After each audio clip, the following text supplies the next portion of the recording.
Okay. Yeah. Bye. Cold drink getting.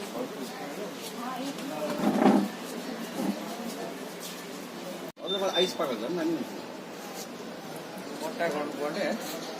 ये तो तेरे से सुना चाहिए. ये समझ नहीं. ना लो नहीं.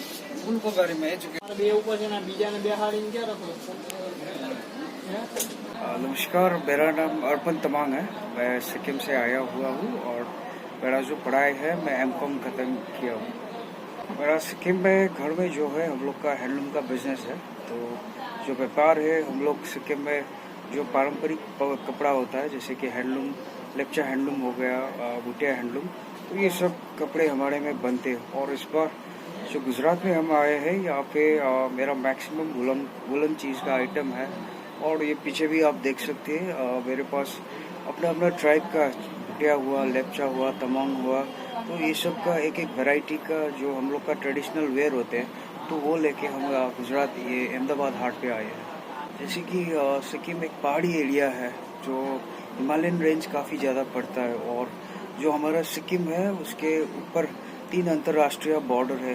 आप ऊपर देखेंगे तो चाइना मेरा घर से 30 किलोमीटर है, बगल में भूटान है और उस तरफ नेपाल का अंतर्राष्ट्रीय बॉर्डर है. तो हमारे में ज़्यादातर जो ये याक का वूल होता है तो वो याक का वूल ज़्यादा मात्रा में ऊपर मिलती है. और कभी कभार क्या होता है जैसे कि हमारा घर से अगर यूपी देखा जाए तो काफ़ी पास में पड़ता है, तो कई कई वूल यूपी से भी एक्सपोर्ट होके हमारे घर में आने लगते हैं. तो जितना भी याक का वूल होता है उससे हम काफ़ी सारी आइटम ऐसे बनाते हैं क्योंकि याक का वूल बहुत ज़्यादा गर्मी होता है. जैसे वही याक का वूल को हम जब उसको एक बार निकाल के उसका जब एक बार रिफर्निश करते हैं उसके बाद उसका हम वो थ्रेड को बना के हम कई सारे आइटम जैसे शॉल वगैरह हो गया, जो नी वार्मर हो गया, हेड बैंड हो गया, कैप्स वगैरह हो गया, मफलर वगैरह हो गया, तो वो गर्मी का चीज़ हम लोग बना देते हैं. क्योंकि सर्दी में याक का वूल ज़्यादातर जो जिस इंसान का ये सर दर्द होता है, जिसका पैर दर्द होता है, तो याक का वूल बहुत गर्म होता है.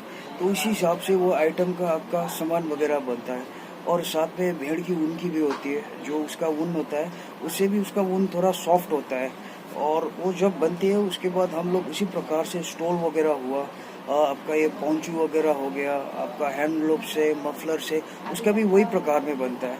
और ये 2 अलग अलग वूल होती है और उसी हिसाब से हम लोग उसे कई सारे ऐसे आइटम बनाते हैं. जैसे कि मैंने आप लोग को 2 वूल के बारे में बोला, एक याक वूल और एक शीप वूल.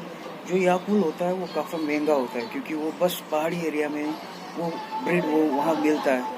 और भेड़ का ऊन काफ़ी जगह में मिल सकता है, उसमें पहाड़ी होने की उतनी ज़रूरत नहीं है. तो जो मेरा ये याक वूल का प्रोडक्ट है, मेरा एक शॉल बनता है, वो शॉल की जो प्राइस होती है वो आपका 1000 से 1500 के रेंज में आती है. और जैसे बताया कि याक का वूल से ये घुटने वाला जो दर्द होता है उसके लिए ये हम लोग इस टाइप का नी कैप वगैरह बनाते हैं.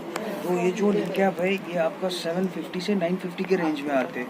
और उसका ये पैटर्न का डिज़ाइन ये सभी इंक्लूडिंग होता है, 350 to 550 तक होता है. तो जितना भी याक वूल का आइटम होता है उसका थोड़ा रेंज ज़्यादा होता है, पर जो गर्मी वो देती है वो बहुत अच्छा होता है. और उसी प्रकार हमारे पास सिप वूल का आइटम है, और सिप वूल का जो आइटम है वो शुरुआत तो 1000 के अंदर तक ही मिल जाएंगे.